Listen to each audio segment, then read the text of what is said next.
a Beatriz. Beatriz Alonso Gómez es médico especialista en farmacología clínica. Eh, Se formó en Valdecilla, en el Servicio de Farmacología Clínica, y ha estado con nosotros durante casi 3 años ahora. Beatriz, ¿no me confundo? Sí. Sí, como adjunto del servicio. Como os digo, su actividad está principalmente focalizada en el desarrollo de los ensayos clínicos, en la ejecución de los ensayos clínicos en la unidad. Es vocal del Comité de Ética de Investigación con Medicamentos de León y, bueno, en este momento está desarrollando su tesis en un tema que nos parece de especial interés en relación al papel que cada uno de los agentes que están implicados en el desarrollo, bueno, en todo el proceso del ensayo clínico, desde su diseño hasta el final, el análisis de resultados, cumplen. En este momento está, como os digo, con nosotros y se dedica fundamentalmente al área de endocrino y de cardiología en el ámbito de Ujú. los ensayos clínicos, aunque la verdad es que colabora en todo, pero fundamentalmente en estas áreas. Y vamos, yo creo que es una excelente candidata para la charla de hoy, de esta tarde. Pues adelante, Beatriz. Muchas gracias por estar. Gracias. Vale, muchas gracias, Blanca. Vale, pues bueno, muchas gracias a Blanca por la presentación y por supuesto, pues tanto a Blanca como al doctor Peralta por permitirme un año más dar estas clases dentro del curso.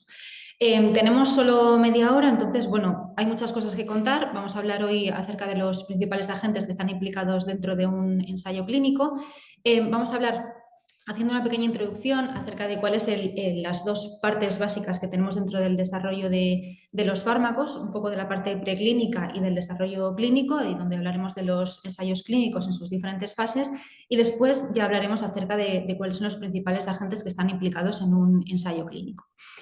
Como habréis podido ver a lo largo de estas semanas, el proceso de desarrollo de un medicamento es un proceso que es enormemente complejo, muy largo y además muy caro, ¿vale? De media, generalmente, llegar a un fármaco final que termina saliendo al mercado suele llevar más o menos unos 12-15 años de proceso y un coste de más de 1.000 millones de euros de media. ¿Y por qué es tan caro y por qué se tarda tanto, ¿no?, en producir un medicamento? Pues porque alrededor del 98% de las sustancias que comienzan este proceso de desarrollo y que tienen un potencial inicial para elaborar un nuevo fármaco nunca van a llegar al mercado, ¿vale? Veremos más adelante, pero a lo largo de todo el proceso del desarrollo de un medicamento se va a llevar a cabo un análisis continuo de las ventajas y los riesgos que conlleva continuar con esas sustancias que tienen ese potencial inicial a lo largo de cada etapa. Y al hacer ese análisis continuo, lo que se hace es descartar todas aquellas sustancias en las cuales la comparación no resulta ventajosa. Por ello, es tan caro el proceso de desarrollo de un medicamento, porque no solamente tenemos que tener en cuenta todos los gastos del desarrollo del fármaco que termina saliendo a la venta, sino también todos los gastos del resto de las sustancias que fueron descartadas durante el proceso, ¿vale? El proceso de desarrollo de un medicamento, como ya os he dicho, va a constar de dos partes, lo que sería la etapa de desarrollo no clínico o preclínico y la etapa de desarrollo clínico. En la primera etapa, como vemos, es la fase de desarrollo preclínico, en la cual van a entrar, lo veremos más adelante, muchísimas moléculas, muchísimas sustancias que son las que decíamos que tienen ese potencial inicial de convertirse en nuestro nuevo fármaco. Si veis, dentro de la parte de desarrollo no clínico va a haber una serie de etapas y después de cada etapa se lleva a cabo lo que aparece en la diapositiva como el reposicionamiento de fármacos. Es lo que os comentaba antes. Después de cada una de estas etapas se va a llevar a cabo lo que es una decisión de inversión. Dentro de cada una de estas etapas, cada fase de desarrollo va a implicar una serie de acuerdos económicos, es decir, una inversión, y también una serie de acuerdos sobre las personas y sobre los recursos con los que se va a realizar el trabajo. Por tanto, después de cada etapa se tiene que decidir si esas sustancias deben pasar a las siguientes fases o no. Y todas aquellas que no valgan, pues se quedarán ahí en el proceso y las descartaremos. El problema, como hemos visto antes, es que para sacar un fármaco al mercado también tenemos que tener en cuenta no solamente los gastos del desarrollo de esa molécula, sino de todas las que se han quedado en el camino. Por tanto, dentro del desarrollo preclínico va a ser, como decimos, la primera parte del desarrollo del medicamento y suele tener una duración de media de entre unos 3 y 6 años. Sería la primera parte que veis que está en la diapositiva puesta de rojo. Como veis, va a haber muchísimas moléculas que van a ser candidatas a ser nuestro nuevo fármaco, que van a comenzar este proceso, cerca de 8.000 o 10.000, y van a terminar esta primera fase un número muy pequeño de moléculas que ya pasarían a la fase de desarrollo clínico o a los ensayos clínicos. Por ello, esta fase preclínica no se lleva a cabo en los hospitales, sino que se lleva a cabo en los laboratorios de las universidades, en la industria farmacéutica, y comienza pues, a partir de una enfermedad que tiene una serie de necesidades por cubrir. Para ello es necesario que encontremos un fármaco que nos dé un control clínico sobre esa enfermedad. Y por ello, lo primero que tenemos que saber es cuál es la diana molecular concreta para la que nosotros necesitamos desarrollar una molécula. Estas dianas moleculares pueden ser bien pues moléculas que se producen en exceso e intervienen con el funcionamiento corporal normal, moléculas que no se producen en cantidades normales o moléculas que se producen en cantidades normales pero que tienen un funcionamiento anormal. Y lo que intentamos hacer en la primera fase es, de todas esas moléculas, encontrar lo que denominamos las cabezas de serie, ¿vale?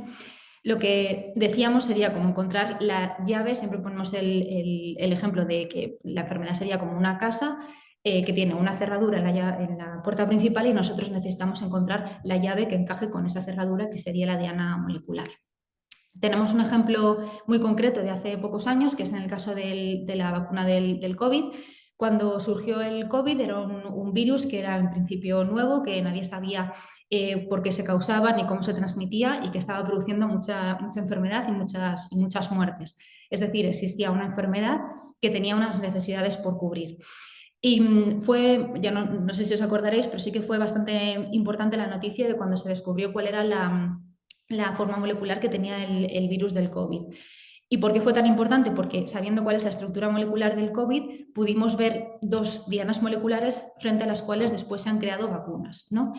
En el caso de la vacuna del RNA mensajero, pues saber que la estructura molecular del COVID era un virus que tenía un RNA mensajero ya nos permitía saber que esa era una diana molecular frente a la cual podríamos crear una vacuna. Y en el caso de todas aquellas vacunas, por ejemplo, que funcionaban a partir de la unión a subunidades proteicas, pues saber que dentro de la estructura molecular del COVID existían una serie de espigas a las cuales nosotros podíamos crear determinadas vacunas, pues eso también fue importante porque a través de estos dos modelos de vacunas hemos conseguido controlar la enfermedad. Por tanto, la fase preclínica va a contar con muchas diferentes subfases. En primer lugar, lo que decíamos, tendríamos un montón de cabezas de serie, como os digo, 8.000, 10.000 moléculas, sobre las cuales se va a llevar a cabo un proceso de optimización hasta dar con unos pocos fármacos candidatos que van a pasar a la fase clínica. Este proceso de optimización lo que va a hacer es, pues, en primer lugar, modificar las moléculas iniciales, hacer pruebas sobre las moléculas modificadas y también llevar a cabo un perfil de eficacia y seguridad sobre esas cabezas de serie. De esas cabezas de serie iríamos descartando a lo largo de estas etapas aquellas que ya no pasan esas diferentes pruebas y daríamos con unos pocos fármacos candidatos. Sobre estos fármacos candidatos, antes de pasar a la fase clínica, se llevarían a cabo las pruebas de seguridad no clínicas que se suelen llevar a cabo en experimentación animal. Para ello, por supuesto, tendríamos que seguir las buenas prácticas de laboratorio, haríamos pruebas de toxicología, genotoxicidad, veríamos cuál es el perfil de seguridad en animales y también haríamos estudiaremos cuáles son los procesos de absorción, distribución, metabolismo y excreción de esas sustancias en modelos animales. Como os decía al principio, esto yo lo he contado así, parece que es algo muy fácil y que no ocurre nada, pero muchas veces nos podemos equivocar. Os he dicho que lo que era importante era conocer cuál era la diana molecular para así crear un fármaco que sea candidato, que sea correcto. Pero nos podemos equivocar con el fármaco que termina pasando a la fase clínica. Es decir, si ponemos ya un ejemplo como que es una diana y un dardo, la diana molecular, por ejemplo, puede que no sea la correcta, que si nosotros, teniendo otra vez el ejemplo, por ejemplo, de la casa, no hayamos encontrado creamos que la diana molecular es la cerradura de la puerta principal y resulta que estamos abriendo al final la puerta trasera, por ejemplo. En el caso de, por ejemplo, del dardo o de la llave, puede que el fármaco que obtenemos para poder abrir esa diana sea correcto, pero existe una serie de barreras en el camino con las que no hemos contado y que nos impiden que nuestro fármaco llegue hasta esa diana molecular. O a veces hemos escogido bien el dardo y hemos escogido bien la diana, pero el compuesto que nosotros hemos elegido difícilmente se puede utilizar como fármaco, pues porque puede ser muy cardiotóxico o bueno, pues puede no pasar los perfiles de seguridad en experimentación animal, ¿vale? Y después de esta etapa de desarrollo preclínico pasaríamos ya a la parte de desarrollo clínico, que como veis ya los que pasan a esta etapa van a ser ya de 8.000, hemos pasado a más o menos unos 5 o 10 fármacos que ya pasarían a esta parte de los ensayos clínicos. Para pasar de la fase de desarrollo preclínico a la clínico se lleva a cabo una solicitud de aprobación y además se han creado los ensayos clínicos en fase 0. Los ensayos clínicos en fase 0 son ensayos clínicos que son muy jóvenes, nacen en el 2004 y la FDA los crea pues, para intentar acelerar un poco y simplificar todo el proceso de evaluación y aprobación de fármacos, para intentar hacer que el proceso sea un poco más barato y un poco más rápido, por decirlo de alguna forma. En estos ensayos clínicos lo que se hace es tomar un número de participantes muy pequeño, cerca de 10 o 15 participantes, a los que se le da una dosis muy pequeña de ese fármaco experimental, ¿vale? No tienen intencionalidad terapéutica porque lo que se da son dosis subterapéuticas y lo que intentamos hacer con ese tipo de ensayos es asegurar que el fármaco no es nocivo antes de hacer un estudio pues, más amplio y con más participantes. Bien, una vez pasada la solicitud de aprobación y que nuestro fármaco ya pueda pasar a los ensayos clínicos y pueda utilizarse en personas, pues pasaríamos a los ensayos clínicos de fase 1, que son los primeros ensayos clínicos que se realizan en seres humanos. Estaríamos ya en esta otra parte del desarrollo del medicamento. Los ensayos clínicos fase 1 lo que tienen como principal objetivo pues, es demostrar la seguridad y la tolerabilidad del compuesto. A través de ellos vamos a averiguar la dosis máxima tolerada y también definir cuál es la naturaleza de las reacciones adversas que observamos. Así pues vamos a obtener unos primeros datos acerca de cuál es la pauta de administración, datos farmacocinéticos, farmacodinámicos, la actividad terapéutica del fármaco, todo. Además, dentro de los ensayos clínicos de fase 1 se pueden hacer subestudios para saber cómo interacciona nuestro fármaco, pues bien con alimentos o con otros fármacos, y también hacer estudios de correlación farmacocinética-farmacodinámica. Bien, los ensayos clínicos de fase 1 es necesario que se lleven a cabo en instalaciones que sean adecuadas, con normas y con medidas de seguridad que estén adecuadas. Se llevan a cabo en hospitales que tengan un fácil acceso a los servicios de emergencia y formando parte de estas unidades de ensayos clínicos en fases tempranas que llamaríamos, tiene que estar un personal cualificado, incluyendo pues, los farmacólogos clínicos, que somos los que somos expertos en este sentido, y enfermeras que también estén especializadas en investigación. Por supuesto, estas unidades de ensayos clínicos tienen que llevar a cabo una organización basada en unos procedimientos normalizados de trabajo y tener equipamiento ante cualquier emergencia que pueda surgir, que es la primera vez que estamos administrando ese fármaco a un paciente. Dentro de los ensayos clínicos fase 1 van a formar parte de ellos muy pocos centros y suelen ser unos entre 20 y 100 participantes los que forman parte de ellos. En los ensayos clínicos de fase 1 no solamente van a poder entrar pacientes que tengan esa patología para la cual estamos estudiando ese determinado fármaco, sino que también puede haber ensayos clínicos con voluntarios sanos. Los voluntarios sanos son aquellos sujetos que no padecen ninguna enfermedad significativa con ninguna relevancia para el estudio, que tienen una proporción corporal y un peso que esté dentro de los límites normales y que además tienen un estado mental que le permite comprender y otorgar su consentimiento válido para el estudio, ¿vale? Los voluntarios sanos, a diferencia de los participantes que tienen alguna patología, no van a tener ningún beneficio terapéutico por participar en el ensayo. Y por tanto aquí aparece pues, la pregunta que es la más lógica, ¿no? ¿Por qué se necesitan voluntarios sanos en ensayos clínicos? Pues para empezar porque aunque hayamos pasado una etapa que es la del desarrollo preclínico, que es por supuesto muy importante, tenemos que tener en cuenta que los datos preclínicos de que disponemos son en modelos animales. No estamos hablando de pacientes. Por ello, los datos preclínicos no suelen ser buenos indicadores de un efecto terapéutico ya en pacientes o en seres humanos. Además, es difícil justificar a veces una monitorización intensa en pacientes. A veces hay subestudios en los ensayos clínicos fase 1 que conllevan extracciones múltiples, ¿no? Pues cada hora, cada 2 horas, cada 2 horas y media y demás, que a veces en pacientes que son pues oncológicos, por ejemplo, que han recibido varias quimios y demás, pues suelen tener unos accesos venosos que no permiten tantas tantas extracciones, ¿no? Que estaríamos molestando al paciente en exceso. Además, también los sujetos sanos pues, tienen cierta autonomía para poder expresar su consentimiento libremente y en esto, entendedme, por supuesto, todo aquel que entra en un ensayo clínico lo hace de una forma completamente libre y firma el consentimiento de una forma libre, pero entended que también es distinto que poseas la enfermedad para la cual se está estudiando un fármaco o que no la padezcas. La persona que es un voluntario sano, que no tiene esa enfermedad, pues al final, digamos, no se siente tan, no es que esté presionado para nada, pero bueno, su situación personal es distinta, ¿no? No posee esa patología y por tanto es el que tiene la mayor autonomía, como decimos, para poder dar su consentimiento libremente. Además, los voluntarios sanos no van a tener alteraciones farmacocinéticas imprevisibles ni tampoco síntomas que puedan tener los voluntarios sanos se pueden confundir con síntomas de la enfermedad como ocurría en los pacientes que tienen esas patologías, porque no las tienen. Además, a través de los voluntarios sanos podemos obtener datos de seguridad y de posología antes de administrárselo a pacientes.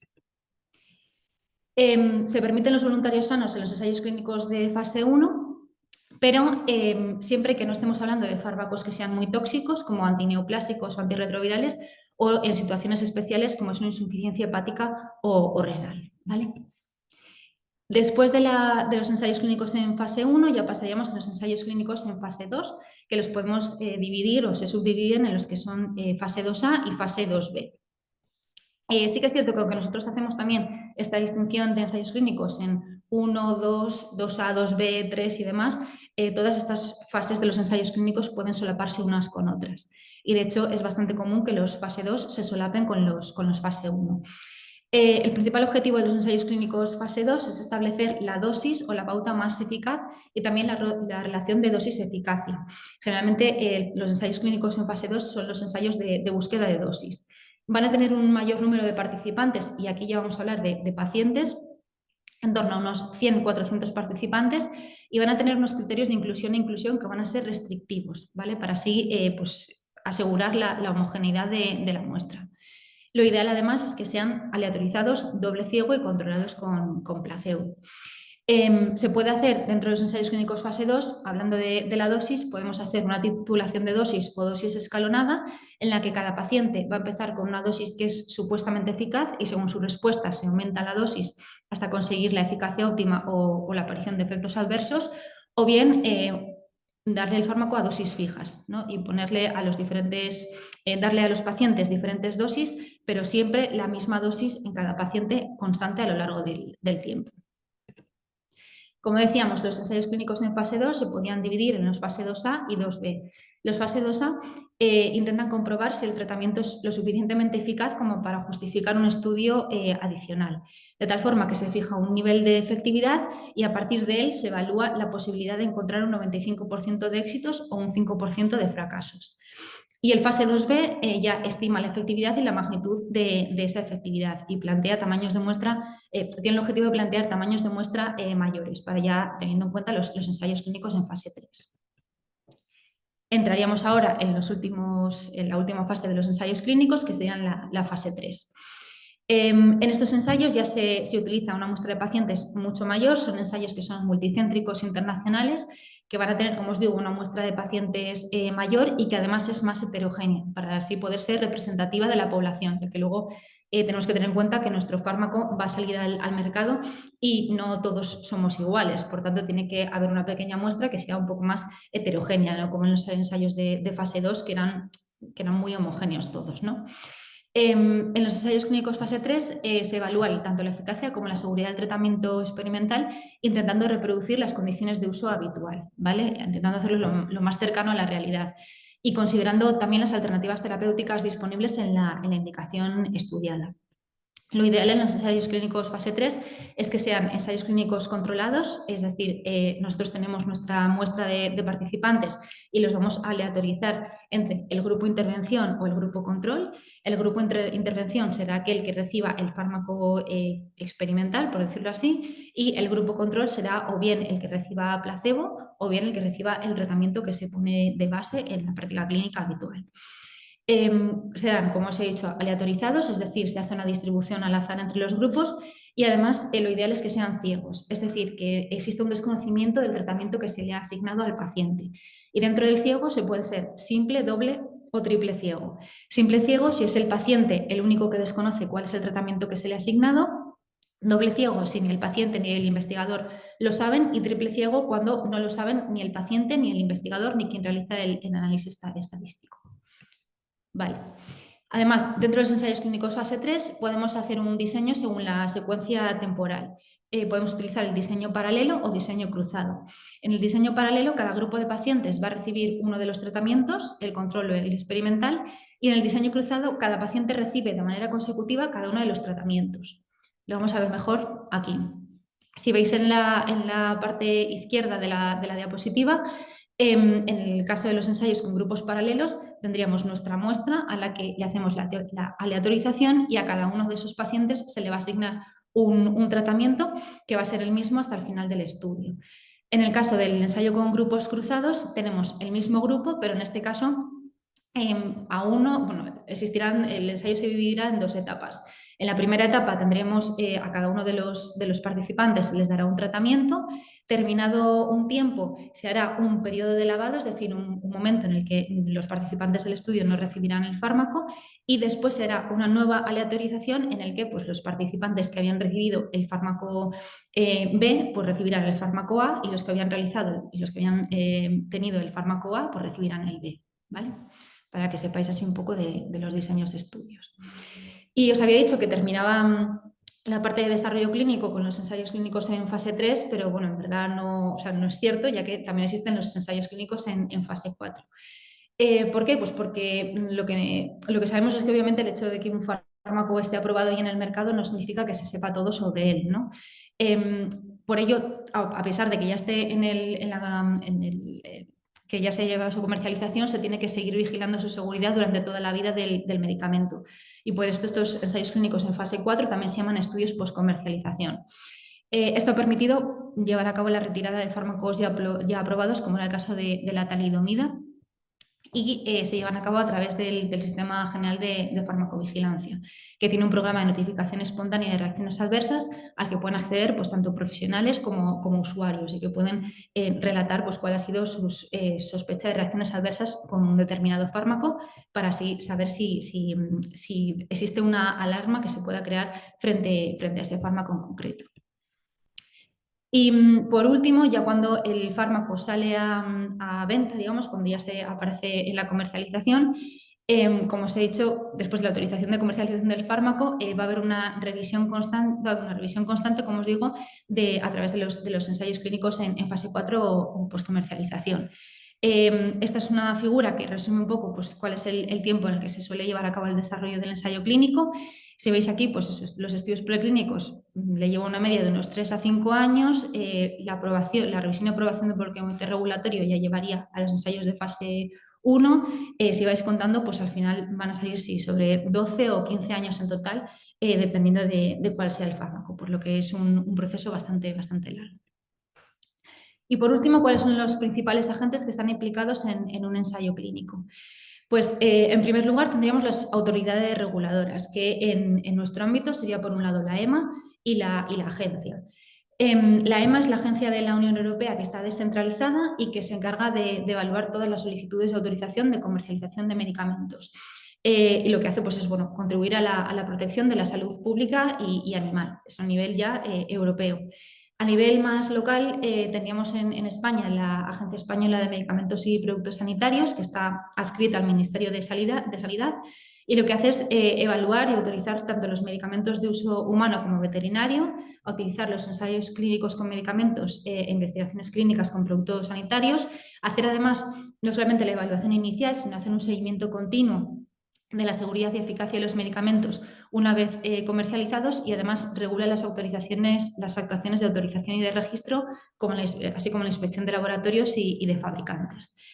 Tendríamos también otro organismo, que es los comités de ética para investigación con medicamentos, que son organismos independientes, interdisciplinares, que lo que hacen es velar por la protección de los derechos, la seguridad y el bienestar de los sujetos que participan en un estudio clínico, y ofrecen una garantía pública al respecto.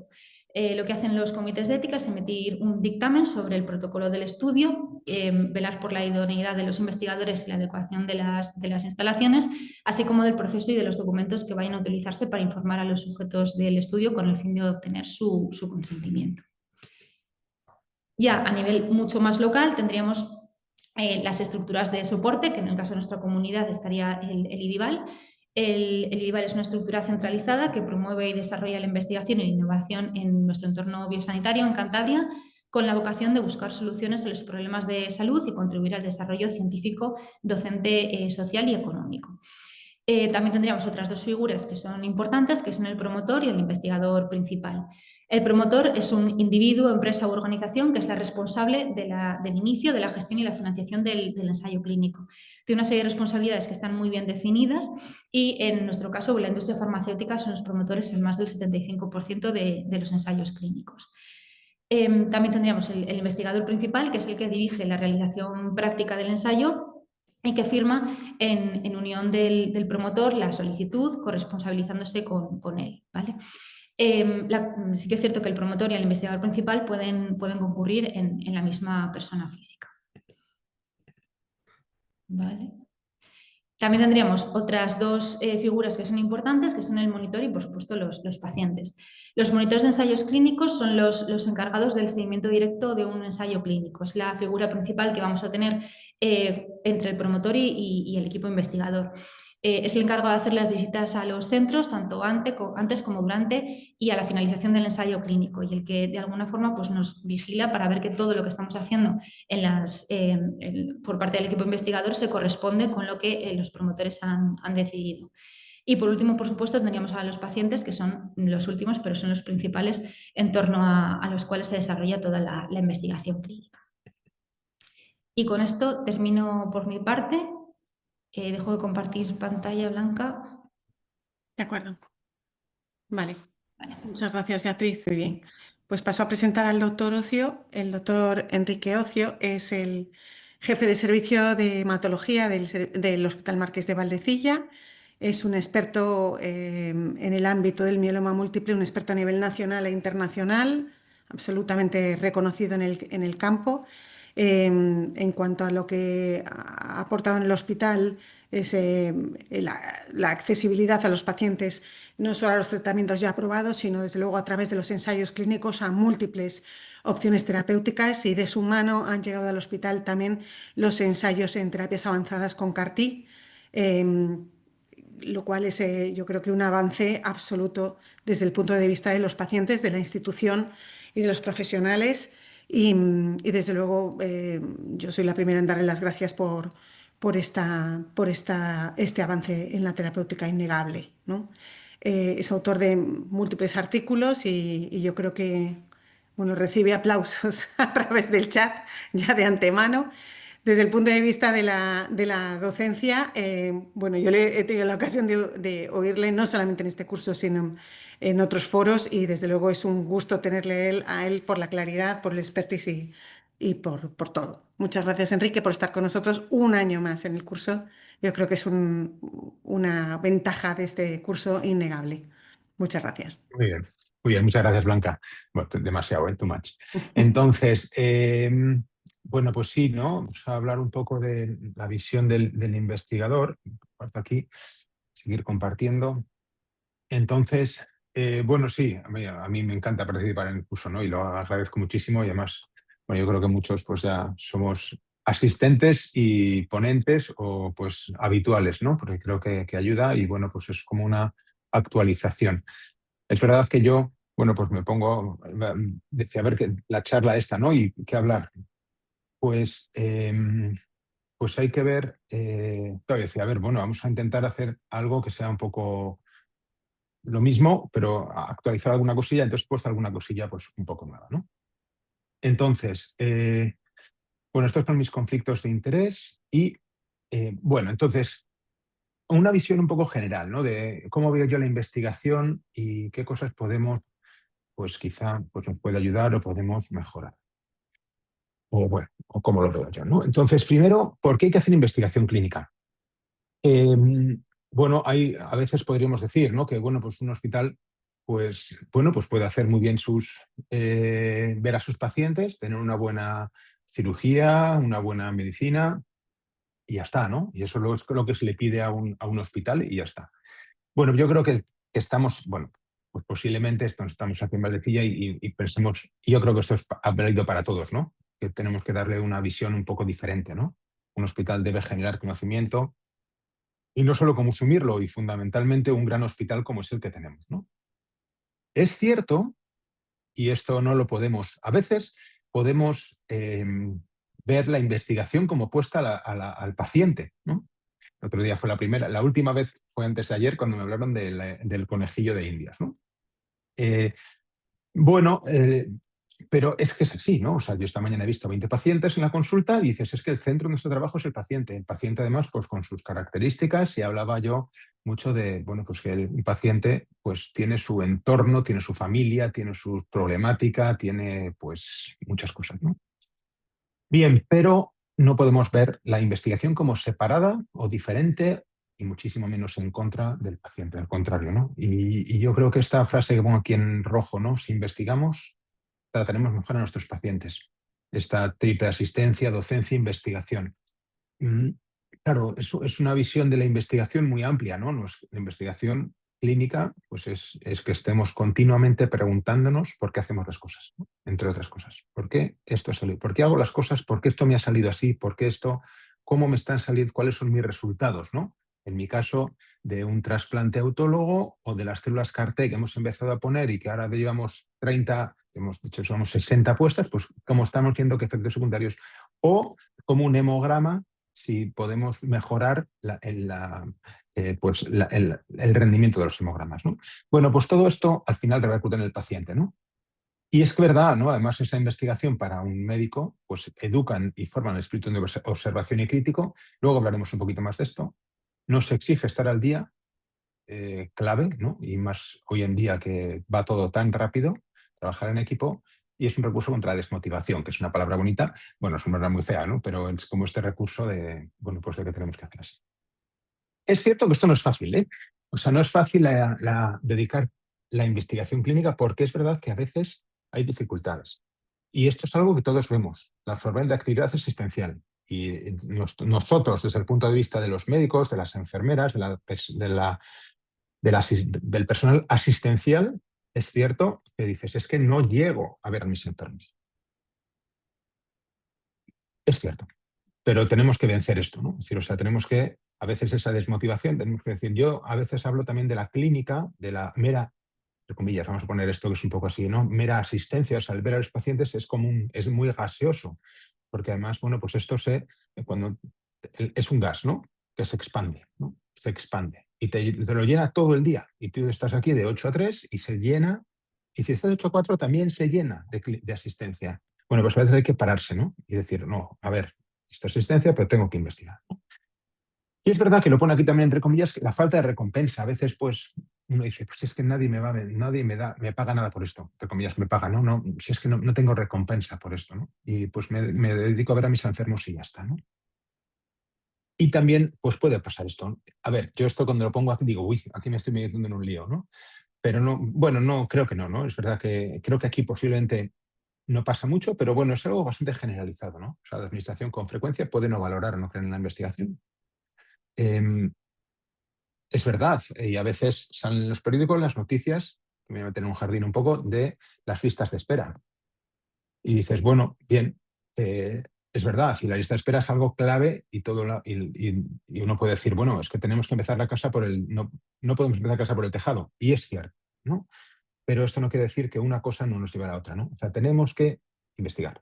Tenemos que hacer muy bien asistencia, tenemos que evitar la lista de espera, tenemos que tal, pero también tenemos que investigar. Y esto, pues habrá que dimensionar, quizás sea un mundo muy ideal. Yo creo que no, yo creo que de hecho, pues aquí lo tenemos pues bastante bien entrelazado, ¿no? En todo, ¿no? Ventajas de participación en ensayos clínicos. Yo he puesto 5 ventajas, que son las que yo tradicionalmente o habitualmente hablo, ¿no? Primero, por supuesto, ofrecer las mejores opciones de tratamiento a los pacientes. Y aquí pongo PS341. PS341, que posiblemente ninguno de vosotros, quizá sepáis lo que es PS341. PS341 es el bortezomib. Igual muchos tampoco sabéis lo que es el bortezomib. Bueno, pues es uno de los estándares de tratamiento actuales del mieloma. Pues había un paciente, que se llama José María, que este paciente, el bortezomib se aprobó, fue el primer fármaco que se aprobó en mieloma como nuevo fármaco en el 2003, me parece, y él decía, yo he utilizado el bortezomib en ensayos clínicos desde hace 5 años, o hace 5 años cuando era el PS341. Claro, desde ese paciente recibió eso, se benefició de ese tratamiento y después, 5 años después, se aprobó como bortezomib, como Belcaden. Bueno, ofrecemos las mejores opciones, sin ninguna duda, a nuestros pacientes con los ensayos y opciones que todavía no están aprobadas o financiadas. Después contribuimos al conocimiento científico y también he tenido alguna discusión, no discusión, hemos hablado de esto, ¿no? Es decir, bueno, pues es que hoy, por ejemplo, ¿no? Tenía una paciente que le estaba explicando un ensayo clínico y era un ensayo randomizado, ¿no? Que nos ha hablado Beatriz ahora. Era un ensayo randomizado. Y entonces dices, bueno, entonces ya tenemos esta rama, que es la mejor, y tenemos esta rama que es la estándar, y esta otra rama que es la que experimental. Yo pienso, ojalá tengo que la segunda, porque yo creo que es mejor, pero es lo que tenemos que demostrar aquí, ¿no? Y dice, pero esas suertes, ¿no? Es randomizado, es aleatorizado, esas suertes. Y me decía, de hecho, el familiar de la paciente, dice, bueno, y una suerte, si no puedo elegir una, dice, no, es que estas son las reglas del juego, y estas son las formas de avanzar. En cualquier caso, va a recibir un tratamiento que es al menos igual que la mejor opción que tenemos fuera de ensayos, al menos igual. Y después tiene la opción de recibir el siguiente, ¿no?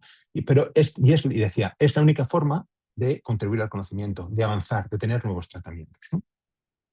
Siguiente ventaja de la participación de los ensayos, ¿no? Bueno, pues que educamos al médico, y esto me pasa a mí, en un modelo ideal de asistencia. O sea, yo tengo claro que veo mejor ahora a mis pacientes que no están en ensayos clínicos, porque los veo con ese modelo de orden, de llevar todo pues como mucho más, bueno, pues con ver más los efectos secundarios, de organización, etcétera, ¿no?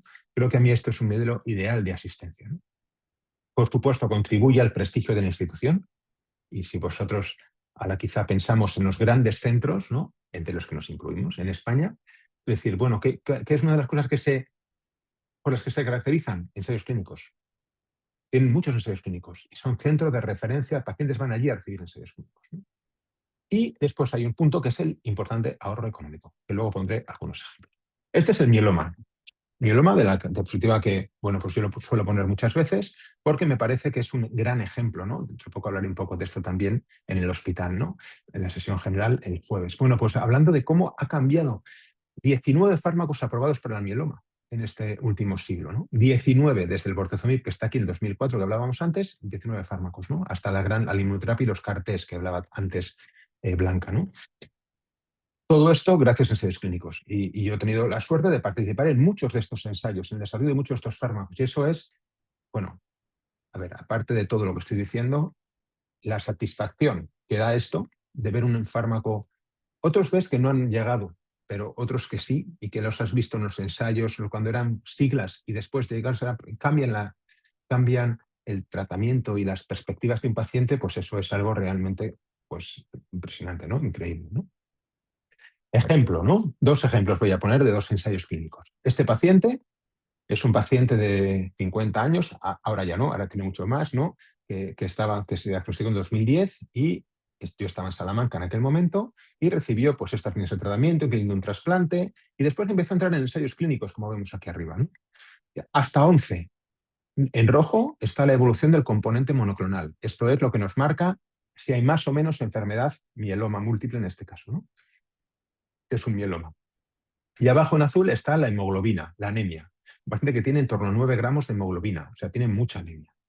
Muchos ensayos, un inhibidor de mTOR, un inhibidor de PIM quinasas, este que está aprobado ahora, bueno, pero ninguno respondió. Hasta que dimos con uno que era el lenalidomida dexamás pembrolizumab, que es un fármaco que activa el sistema inmune, ¿no? Que bloquea el frenos del sistema inmune. Bueno, pues con esto, después de 11 tratamientos, incluso varios ensayos clínicos, el paciente hizo una gran respuesta a la enfermedad, que prácticamente desapareció durante años y la hemoglobina subió hasta 14, de 9 gramos de decilitro a 14 gramos de decilitro. Después volvió a progresar y entró en otro ensayo clínico, que fue uno de los primeros ensayos clínicos que evaluaron el daratumumab. Daratumumab, en este caso, el subcutáneo, y volvió a responder, ¿no? Bueno, pues, ejemplo, ¿no? De que este paciente llegó a recibir tanto tratamiento gracias a los ensayos clínicos, porque si no, en esta época no había fármacos para él, ¿no? Y aquí al final encontramos uno al que respondió. Tengo que decir que este fármaco, aunque efectivamente, evidentemente funcionaba, no se ha aprobado por otros problemas, podríamos hablar, ¿no? Pero es complicado, ¿no? Y siguiente ejemplo, ¿no? Importancia de los ensayos clínicos. Esta es una paciente que vino de fuera, de otra comunidad, a entrar en un ensayo clínico con una inmunoterapia muy avanzada. Inmunoterapia muy avanzada que ahora se va a probar y que, bueno, este estudio se publicó en el New England, ¿no?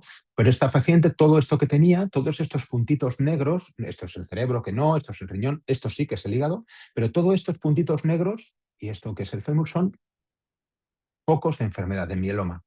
Muy malos, porque son enfermedad extramedular. Bueno, pues esta paciente recibió tratamiento con inmunoterapia bastante potente y esto es lo que pasó tras 2 ciclos. Desaparecieron prácticamente todos esos focos. Hizo una remisión completa. En todos estos puntitos negros que tenía desaparecieron. Bueno, esta paciente no pudiera haber recibido un tratamiento tan eficaz fuera de un ensayo clínico, ¿no? Esto ahora mismo se va a aprobar precisamente para pacientes con enfermedad extramedular, que es esta paciente, ¿no? Y se va a presentar para ello, ¿no? Bueno, y después el beneficio económico, ¿no? También, bueno, hemos visto el prestigio, lo conocemos, que es bueno para los pacientes, y el prestigio económico. Y aquí tenemos algunos ejemplos, un par de ejemplos, ¿no? Voy a poner. Primero, memoria del IDIVAL, del 2024, ¿no? Bueno, pues vemos cómo el ingreso por ensayos clínicos es un ingreso que revierte en la institución y para investigar y para la estructura de la institución. Y esto permite dar riqueza de investigación a nuestra, en este caso es individual, nuestra comunidad, ¿no? Y fijaros, pues es un incremento exponencial. Ahora parece que se ha estabilizado, veremos a ver, ¿no? Pero claro, ya estamos llegando a unos niveles pues, de una importante financiación. Y después los ejemplos de nuestro servicio, ¿no? Ahora el institucional. Nosotros analizamos en el 2020, que fue uno de los primeros años a nuestros aquí, bueno, como 25 pacientes que fueron incluidos en ensayos clínicos con mielomas de nuevo diagnóstico al principio. Bueno, aquí tenemos otros 25 pacientes. Y calculamos de una forma relativamente grosera, pero bueno, que estos 25 pacientes ahorraban 100.000 euros al mes. Recibían tratamiento por valor de más, porque eran tratamientos más avanzados, pero estaban ahorrando 100.000 euros al mes entre todos, ¿no? Y más recientemente hemos analizado en el 2024 pacientes con mieloma, linfática crónica, leucemia linfoblástica y linfoma en nuestro centro, de nuestro servicio, cuánto dinero han ahorrado esos pacientes en el 2024 porque han estado incluidos en ensayos clínicos, ¿no? Bueno, y calculamos que han sido 15 millones de euros. O sea, calculamos que por la inclusión de estos pacientes en ensayos hemos ahorrado 15 millones de euros en un año.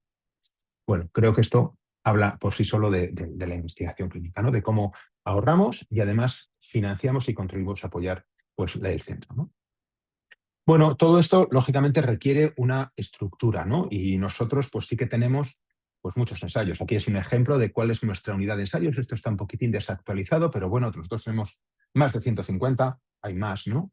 Y más otros observacionales. Ahora mismo tenemos entre 70 y 80, entre 80 ensayos activos actualmente, de los cuales 50 están en reclutamiento.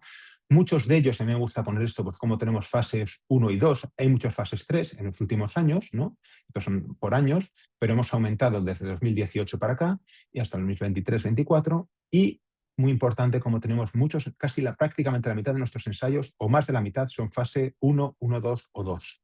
Fases precoces, ¿no? En todas las enfermedades, en mieloma, en linfoma, en linfática crónica, mieloblástica, enfermedad injerta intrahuesta en trasplante. Es importante que estemos todos representados aquí, ¿no? Y aquí, bueno, pues aquí vemos también cómo han aumentado todas las enfermedades, ¿no? Claro, muchos pacientes, ¿no? Y nosotros tenemos más de 400, ahora mismo son más de 500 pacientes que están incluidos en ensayos, ¿no? Como vemos, últimamente, pues estamos por encima de los 100 pacientes estamos incluyendo en ensayos cada año, ¿no? Entonces, bueno, pues esto es lo que supone pues, ese ahorro, ¿no? Y además tenemos muchos ensayos de tía blanca, ¿no? Pues aquí tenemos acreditación para fases 1, por Novartis, Janssen, Bristol, tenemos acreditación para CAR-T, terapia celular en ensayos de Johnson, de Bristol, de AstraZeneca. Bueno, pues tenemos acreditaciones de muchos ensayos, ¿no? De muchos promotores para poder hacer ensayos muy complejos en nuestro centro. Y creo que eso pues da un gran prestigio, ¿no? Claro, esto necesita una estructura, ¿no? Ya hablaba un poco antes de eso, ¿no? Una estructura bien definida, una estructura en el hospital, en la institución y también en cada uno de nosotros, ¿no? En cada uno de los servicios, ¿no?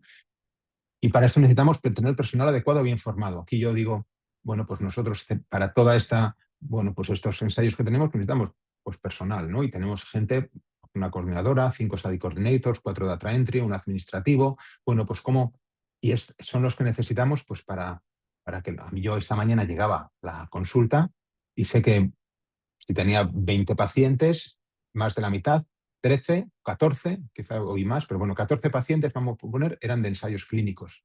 Pues yo esos pacientes tengo una notita hecha por mis coordinadores diciendo, tienes que pedirle este día de la visita, hay que pedir esto, tiene que venir tal día, con este día hay que pedirle además no sé qué. Bueno, y tengo todo. O hay que revisar si el paciente realmente el catarro que tuvo se le ha quitado o no. Bueno, y dejarlo escrito. Bueno, pues esto necesitamos, ¿no? Y para mí a veces, yo digo, me resulta más fácil ver a un paciente de ensayos que de no ensayos, ¿no? Porque lo tengo todo mucho más organizado, ¿no? Claro, ¿de dónde viene esta financiación? Por los propios ensayos. O sea, toda la financiación del servicio, nosotros, toda la financiación de ensayos revierte en el servicio, ¿no? O sea, que bueno, pues hay una parte que puede ir al investigador, pero en nuestro caso lo que hacemos es que ese investigador lo pone a disposición del servicio y está en el INIVAL a disposición. Entonces, todos estos ingresos que tenemos de ensayos pues revierten en la propia unidad. En esta, pues, por ejemplo, pues en contratar a estas personas, contratar a gente de investigación o incluso a veces en formación, ¿no? En viajes de formación, de congresos, etc., ¿no?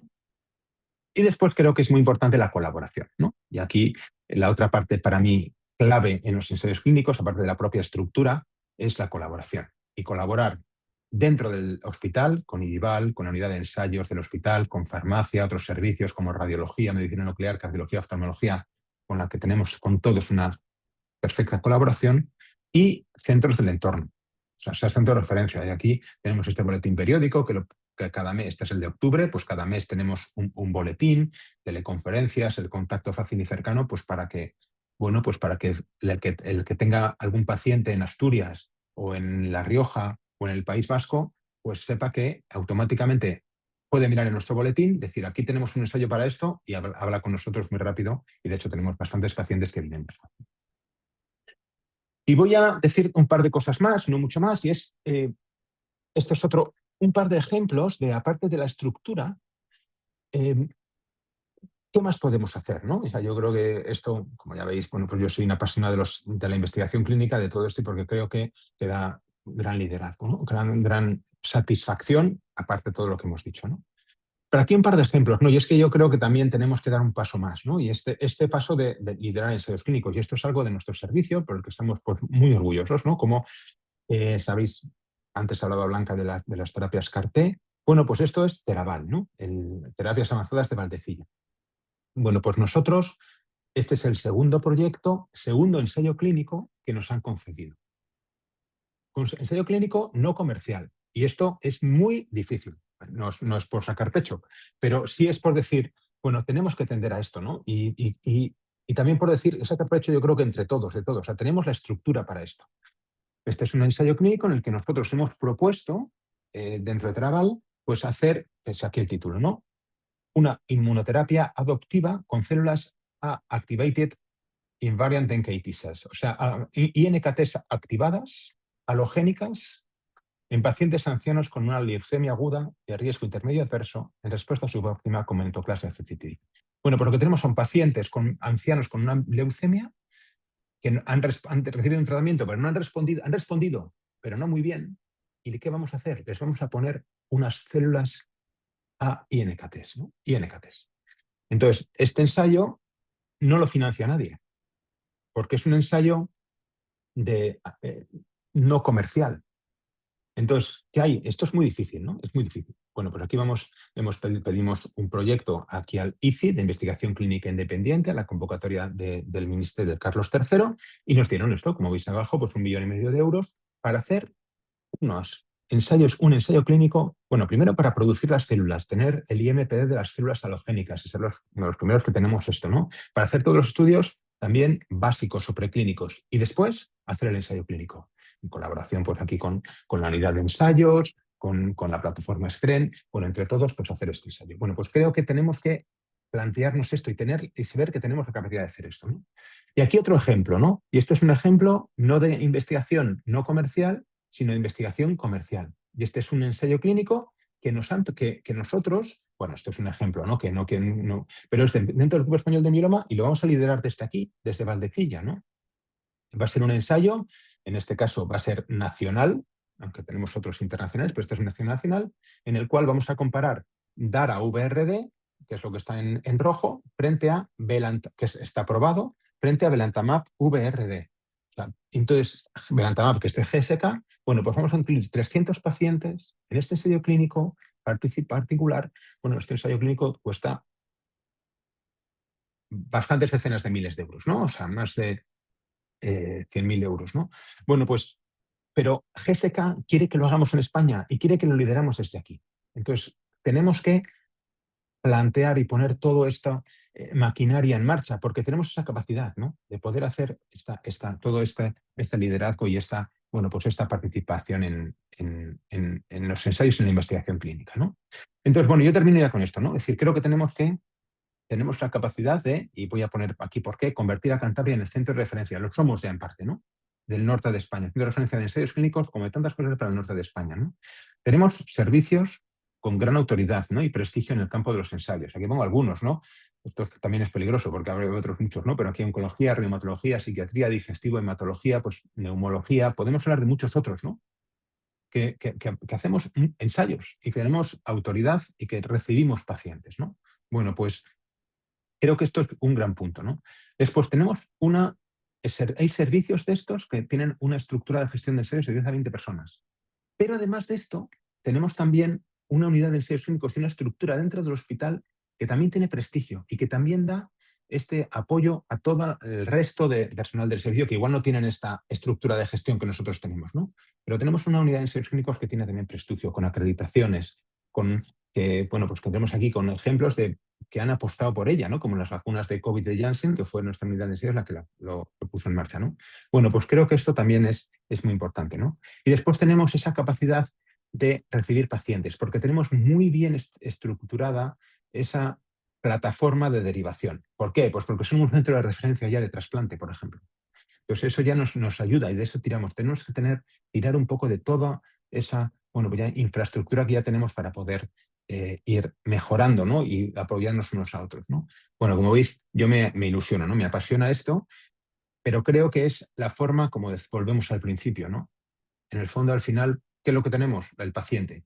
Y esto va a hacer que podamos tratar mejor a nuestros pacientes y podamos tratar mejor a los pacientes de fuera, o sea, que nuestros pacientes de otros sitios puedan venir aquí a recibirlo, ¿no? A recibir un tratamiento porque consideramos que es lo mejor y van a recibir lo más avanzado y eso les va a beneficiar, ¿no? Aparte de todas las otras cosas que tenemos también, ¿no? De prestigio, de ahorro, de satisfacción, ¿no? Y de contribuir a la ciencia. Pero al final, pues lógicamente, ¿no? Pues al final el paciente es lo más importante, ¿no? Bien, pues acabo con esto, ¿no? O sea, ser los mejores, pero no muy competitivo, que esto puede quedar un poco pretencioso, pero no es así, sino, bueno, creo que tenemos que poner nosotros, esto es autocrítica, ¿no? Para decir, tenemos que poner los medios de ser los mejores, alimentar a la gallina de los huevos de oro, o sea, invertir de los huevos de oro, invertir en investigación y tener esa estructura óptima que tenemos, ¿no? Y que estos ensayos estén incluidos mucho en la estructura del servicio cántabro y del hospital. Y con esto, pues nada, termino y nos quedan unos minutillos por si alguien tiene alguna pregunta. Muchas gracias, Enrique. Yo creo que eres el ejemplo vivo, ¿no? de la pasión y del entusiasmo por el campo de los ensayos clínicos, que al final es el motor, ¿no? que propulsa y que facilita que sigamos creciendo, que sigamos avanzando y que al final intentemos ser mejores, ¿no?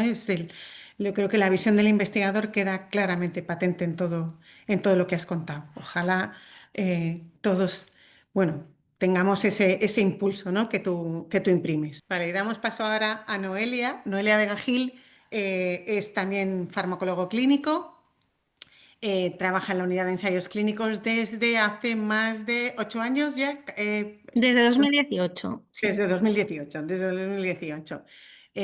Noelia tiene una experiencia también previa muy potente en ensayos clínicos, en ejecución de ensayos clínicos en el ámbito de la oncología. De hecho, vino derivada del equipo de oncología del nuestro hospital, del Marqués de Valdecilla, a la unidad de ensayos clínicos y ha supuesto un valor añadido que nos permitió en su momento incorporar los fase 1 de oncología a la unidad de ensayos clínicos. Además, es presidenta del Comité de Ética de Investigación con Medicamentos de Cantabria y hoy nos va a hablar de La documentación, de la la documentación de los documentación, trámites para eso la es, realización eso de los es, ensayos. de uno de los anexos de las normas de buena práctica clínica, que supone a veces un quebradero de cabeza, ¿no? Para los propios investigadores, bueno, para todos los agentes implicados, pero que son parte de la norma a cumplir cuando se hace un ensayo clínico y que hay que conocer estrechamente, ¿no? Pues nada, Noelia, muchas gracias y adelante, todo tuyo. Gracias a ti por la presentación, por contar conmigo de nuevo en este curso. Y yo también voy a intentar, bueno, seguir con con el entusiasmo, ¿no? Con el que terminábamos hablando, como el que terminaba hablando el doctor Ocio en su presentación, pero mi tema aparentemente, a priori parece un poco hostil, el tema de los documentos y de los registros esenciales para la realización de un ensayo clínico. Como os decía, a priori, pues bueno, puede parecer eso, un tema poco, pues un poco, en realidad la actividad clínica en general está bastante burocratizada y os podéis hacer idea con todas las charlas, con todo lo que hemos ido hablando en este foro, pues que el tema de los documentos y de los registros que vamos a manejar y con los que se va a desarrollar un ensayo clínico, pues va a ser importante. Es cierto también que todo se hace pues mucho, de una manera mucho más amable cuando entendemos el propósito de esta documentación, de estos trámites, de estos documentos, y es lo que voy a intentar transmitir a lo largo de esta media hora. Antes de nada, para no hacernos líos, porque a veces bueno, pues hay confusiones en el tema de los trámites, voy a hablar específicamente de los ensayos clínicos, incluido aquí esta diapositiva, bueno, pues de otros tipos de estudios en los que a lo mejor quienes nos están escuchando están más habituados o que puedan estar trabajando, como son los proyectos de investigación o los estudios observacionales con medicamentos, tienen unos trámites que a lo sumo son menos complejos que los de los ensayos clínicos. De lo que vamos a mencionar hoy atañe específicamente a los ensayos clínicos, ¿no? Los estudios clínicos con medicamentos y que además se hace una intervención que no está dentro de la práctica clínica habitual. Como os comentaba, esto va a englobar una gran cantidad de documentos, que además de inicio, pues bueno, es más pequeña esta cantidad, pero que se va alimentando y creciendo a lo largo del desarrollo del ensayo. Para que estén a nuestro servicio y para que hacerlas también dentro del tema de la documentación, llevarlo dentro de acuerdo a las buenas prácticas clínicas, tienen que estar archivados con orden. Y estar accesibles para que puedan ser pues, bueno, consultados por nosotros mismos para que sea una herramienta a la hora de llevar a cabo, de ejecutar el ensayo clínico, ¿no? Y también, por supuesto, tienen que estar accesibles pues, en el caso de alguna inspección, de las visitas de monitorización, de auditorías, etcétera. Cada documento de los que se generan o con los que se trabajan en un ensayo clínico van dejando de alguna manera trazabilidad a lo largo del desarrollo del ensayo. Yo lo comparo normalmente con lo que ocurre pues, con la caja negra de un avión, ¿no? Esa caja negra que al parecer es de color rojo, pero bueno, que en ella queda reflejado todo lo que ha ocurrido durante el vuelo, ¿no? Pues esto sería un poco lo mismo. Se puede, a partir de los documentos, tiene que poderse reconstruir cualquier actividad, cualquier proceso que ha tenido lugar dentro del ensayo clínico. Y también para ver los documentos esenciales, los documentos claves que vamos a manejar en un ensayo clínico, no puedo dejar de hacer referencia al Real Decreto 1090/2015, solamente voy a mencionar unas pinceladas, pero bueno, es el documento de consulta obligada a la hora de poner en marcha y de desarrollar un ensayo clínico. Su propio título menciona a los ensayos clínicos, también al Comité de Ética y al Registro Español de Estudios Clínicos, que esto a lo mejor, aunque lo mencionamos un poquito de pasada el jueves en la mesa redonda, pues a lo mejor es menos conocido para la mayor parte de los que nos escuchan. El Real Decreto regula los ensayos clínicos, como decíamos, un poco para homogeneizar y armonizar los trámites a nivel del territorio europeo y también para cumplir los plazos, para asegurarnos de que los plazos se cumplen porque bueno, pues el tiempo es oro, pero también el tiempo a veces es vida, ¿no? Para tener acceso a medicamentos novedosos. Una de las cosas fundamentales para acelerar los plazos es que exige, o a raíz del Real Decreto, se logra una colaboración entre el CEIM y la agencia, de manera que los trámites también se simplifican en el sentido de que la puesta en marcha de un ensayo clínico se puede desarrollar en paralelo con ambos organismos. Y otro concepto que también quería mencionar aquí es el del dictamen único, la decisión única por Estado. En los ensayos multicéntricos que se llevan a cabo en un país sería necesaria solamente la autorización de uno de los CEIMs, e incluso a nivel del territorio europeo, ahora con la puesta en marcha de CETIS, la parte 1 de la documentación sería suficiente con el dictamen de uno de los centros a nivel de todo el territorio europeo. Y también menciono ya por último el concepto de transparencia, que también lo mencionábamos el viernes cuando hablábamos en la mesa redonda. Eso es, bueno, pues hay documentación de un ensayo clínico que pues es de carácter confidencial, pero luego hay otra documentación o hay otra información que es, como dice la OMS, transparente y que tiene que estar pues en conocimiento, se tiene que poner en conocimiento de cualquier ciudadano. Y esto al final es una garantía también para todos. En aras de esta transparencia y también para simplificar el proceso de autorización y de desarrollo de un ensayo clínico dentro de la seguridad óptima, se puso en marcha CETIS, que es la plataforma europea en la que se circula y se gestiona la documentación para la puesta en marcha de un ensayo. Como decía, la Organización Mundial de la Salud marca cuál es el conjunto mínimo de datos que deben de ser de carácter público y Europa se adapta a esto a través de CETIS, del Clinical Trial Information System. Y España, bueno, aquí he puesto es una diapositiva de este sistema, ¿no? Para pues, localizar sin ninguna contraseña a nivel de cualquier ciudadano que quiera entrar, localizar alguna información de los ensayos clínicos que están o que han estado en marcha en Europa. España utiliza para esto el Registro Español de Estudios Clínicos, que es esto que os comentaba antes, que a lo mejor os sonaba menos y del que os decía que hablábamos el viernes. Este es el portal. Ahora mismo esta diapositiva yo creo que la actualicé ayer, 10.970 estudios clínicos publicados en REC. Además aquí también se pueden consultar estudios observacionales. Pero bueno, nos vamos a seguir centrando en los ensayos clínicos. Información de que es de carácter público sobre los ensayos y también los informes de resultados que en ocasiones, como también comentábamos el otro día, pues aún cuesta o tardan en estar actualizados en este registro. Entonces, para iniciar un estudio clínico, un ensayo clínico en España, hace falta la autorización de la agencia, también la autorización o el dictamen del CEIM de referencia y además estar publicado en el Registro Español de Estudios Clínicos, donde lo puede consultar cualquier ciudadano. Tenéis información a través de la página de la agencia. Pero vamos a continuar ahora entonces con la puesta en marcha de un ensayo clínico, los documentos que necesitamos para que un ensayo se inicie en nuestro país.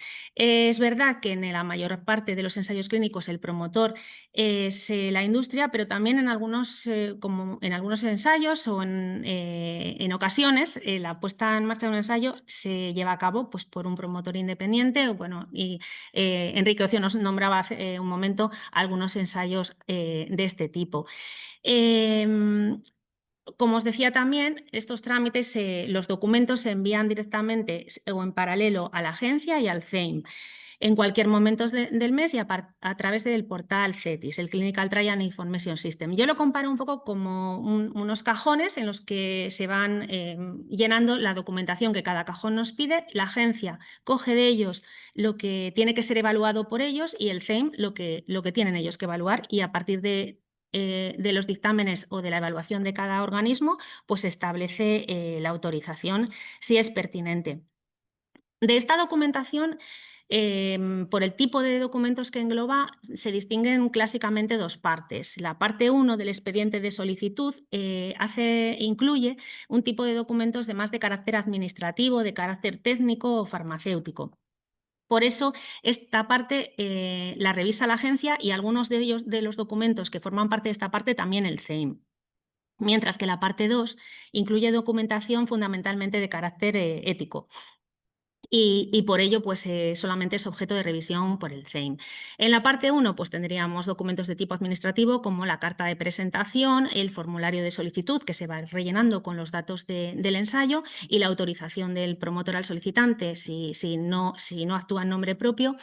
Y bueno, pues de los documentos más importantes, por supuesto, el protocolo, ¿no? Que es como el libro de instrucciones que nos dice todo lo que se va a realizar durante el ensayo clínico.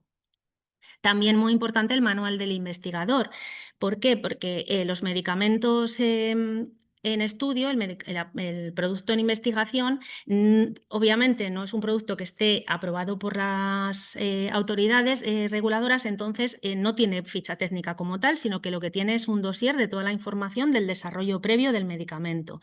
Esto es el manual del investigador y lo tenemos que tener accesible también para, por ejemplo, identificar reacciones adversas o conocer toda la experiencia previa en el desarrollo anterior del medicamento. En el caso de que además del producto en investigación se utilicen también medicamentos que ya están aprobados, pues hablamos de la ficha técnica como cualquier otro medicamento que utilizamos en práctica clínica. Bueno, documentos un poco específicos, si el ensayo es de pediatría, pues un asesoramiento especial, si fuese de bajo nivel de intervención, también la justificación de que diga que es de bajo nivel de intervención, autorización, bueno, y ya documentos que son específicos de la agencia, como el expediente del medicamento, el etiquetado y la documentación en normas de buenas prácticas de fabricación.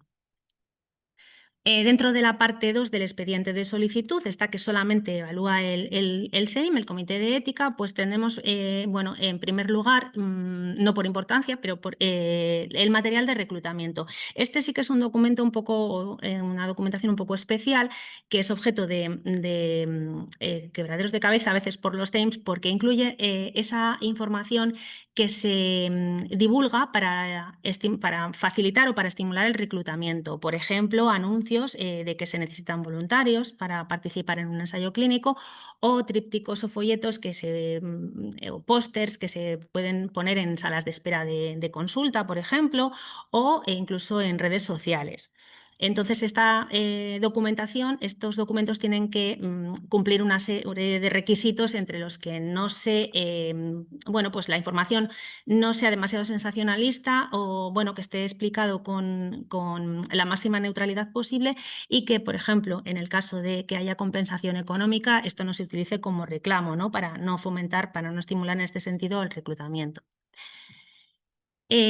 Otro documento importantísimo, pues por supuesto la hoja de información al paciente o al participante y consentimiento informado, en la cual pues tiene que estar recogido ya se ha hablado de ello en este foro, pero bueno, por recordar, es recogida la información en un lenguaje que el paciente pueda comprender, estar especialmente especificado pues en el caso de que sea un ensayo aleatorizado y pueda recibir placebo, pues que esto tiene que estar bien explicado, como los procedimientos a los que se va a someter, los riesgos y los posibles beneficios que pueda recibir, etcétera.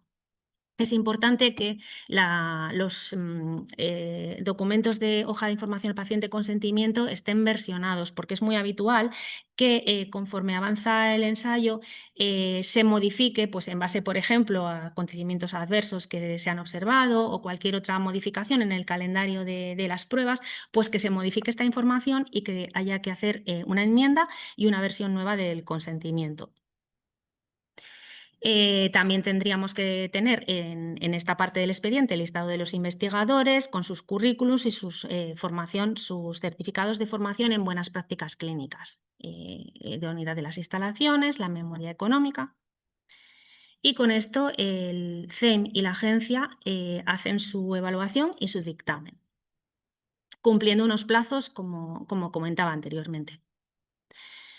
Esta resolución es comunicada bien en sentido positivo con la autorización o con la autorización con condiciones o con solicitud de aclaraciones o la denegación.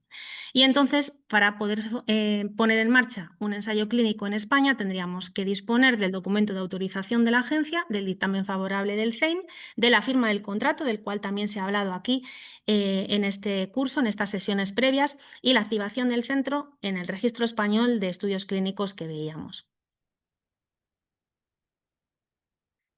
Y una vez puesto en marcha el ensayo clínico, seguimos manejando mucha más documentación en el desarrollo del mismo, ¿no? Cuando ya se está trabajando en el ensayo dentro del centro. En primer lugar, el archivo del investigador. Y cuando digo aquí la palabra archivo, no me refiero a una carpeta, me refiero a archivo en incontable, ¿no? Todo el conjunto de archivos, de carpetas, de papeles, e incluso algunos puede haber también soporte electrónico, pero, o sea, el archivo del investigador sería el conjunto de toda la documentación que se utiliza y que se va implementando a la hora de desarrollar o de ejecutar un ensayo clínico.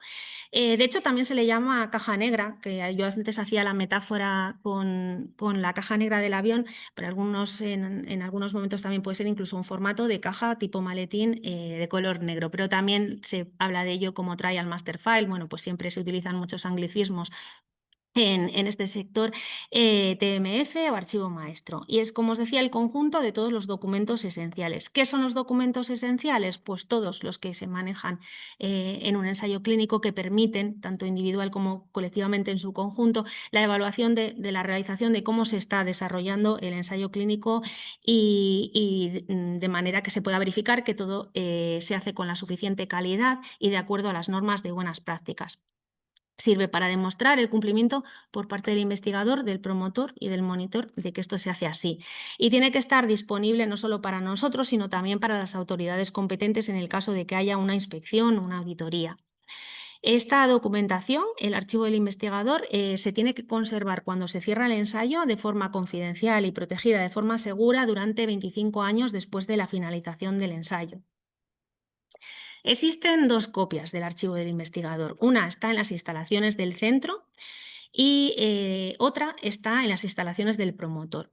Estas dos copias son pues, prácticamente idénticas. Cuando se añaden nuevos documentos, se hace por duplicado y se archiva una en cada localización, salvo por dos documentos un poco especiales que solamente van a estar en el centro donde se realiza el ensayo clínico, nunca en las instalaciones del promotor. Ya vamos a ver cuáles y por qué. Y entre los documentos que se encuentran en el archivo del investigador, pues estarían pues, muchos documentos de tipo administrativo, como los contactos del promotor, de la empresa que actúa como CRO, si la hay, y también, pues, por supuesto, el contrato, la memoria económica, la conformidad, la autorización del centro.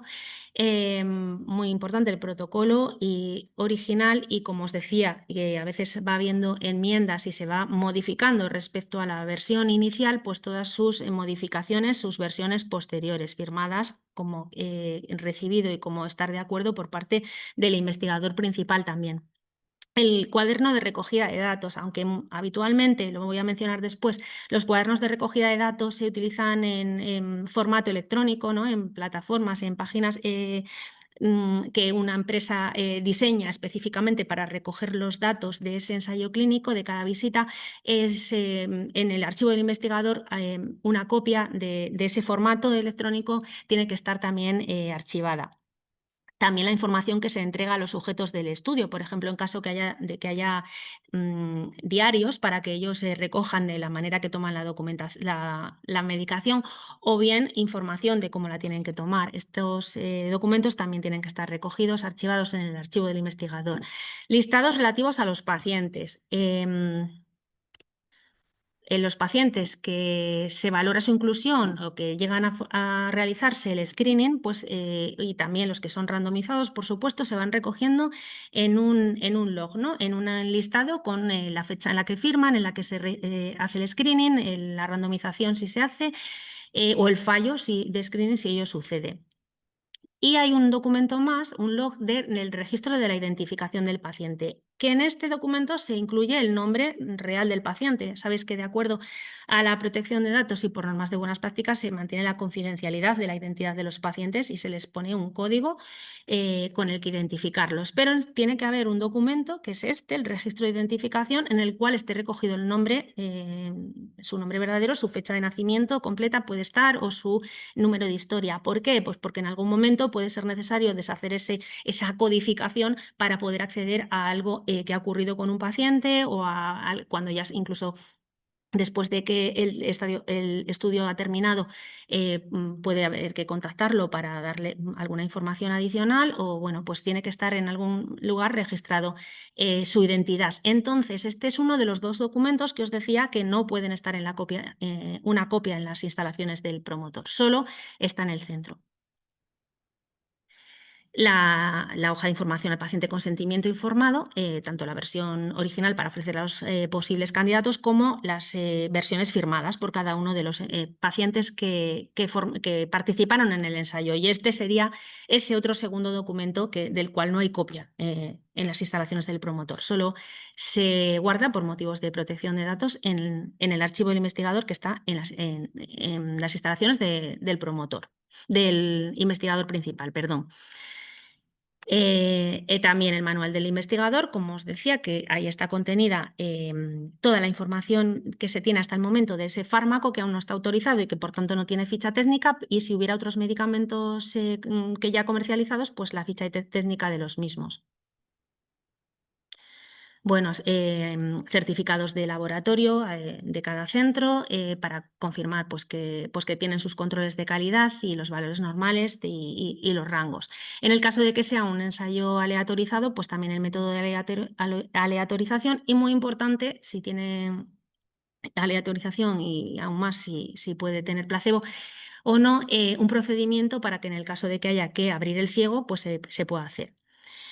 Modelo de las etiquetas de los medicamentos y luego pues una serie de documentación específica del centro, ¿no? Esta que os decía que se va alimentando y se va aumentando la cantidad de documentos en el archivo, como sería el acuerdo de confidencialidad, el de idoneidad de las instalaciones, la conformidad de los servicios implicados, etc.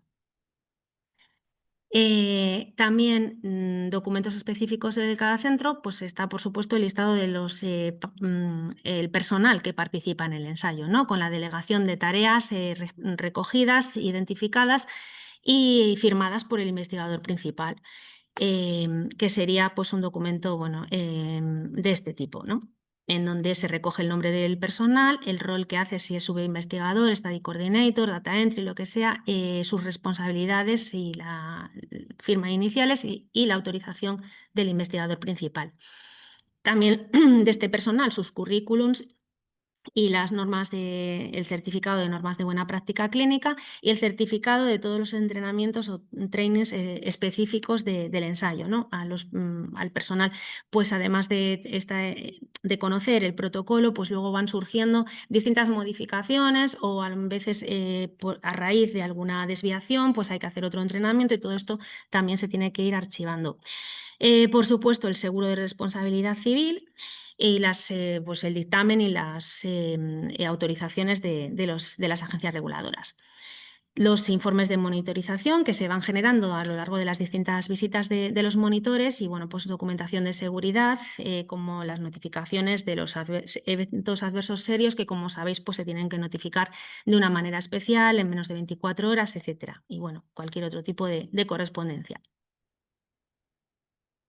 Hemos comentado ya la importancia del manual del investigador y de la ficha técnica, con lo cual esto, pues lo vamos a pasar. El protocolo, que es, lógicamente tiene que estar muy a mano del personal que participa en el desarrollo de un ensayo clínico, porque ahí está recogido, pues además del diseño, los objetivos, todo el calendario de pruebas y de visitas por las que va a pasar el paciente, cómo se maneja, cómo se administra la medicación, los ajustes de dosis en caso de efectos adversos, etc. Por lo tanto, es un manual de consulta casi diaria.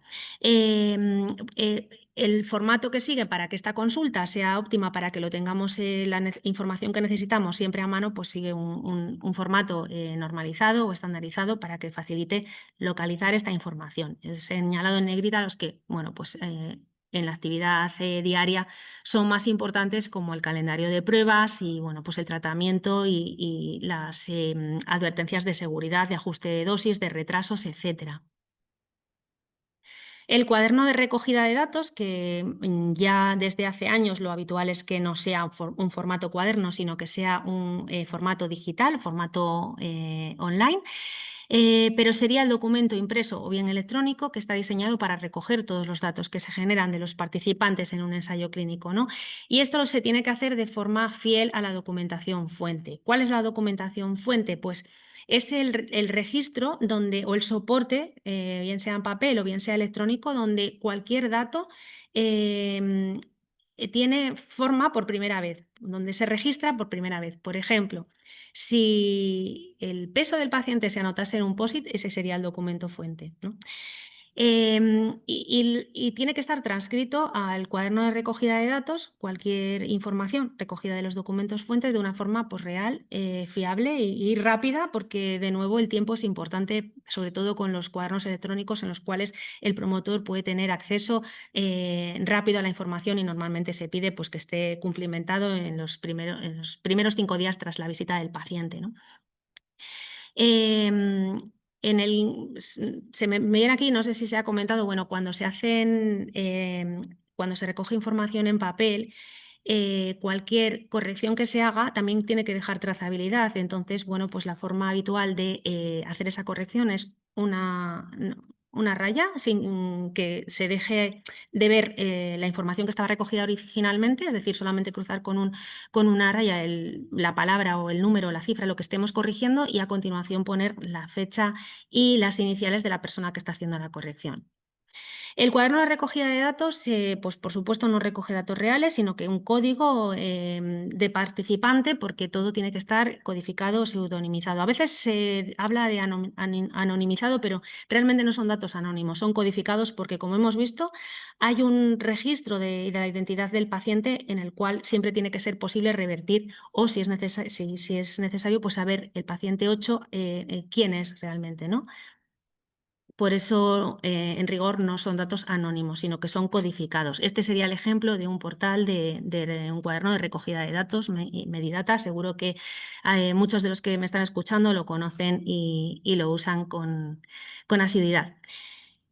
Vale, más documentación, la hoja de información al paciente o al participante y consentimiento informado, que también, bueno, pues lo paso porque ya hemos comentado que tienen que, bueno, pues firmar todas las versiones que hubiera durante el ensayo y se tienen que archivar correctamente, y que es uno de esos documentos que os decía que solamente existe una copia y está en las instalaciones del investigador principal.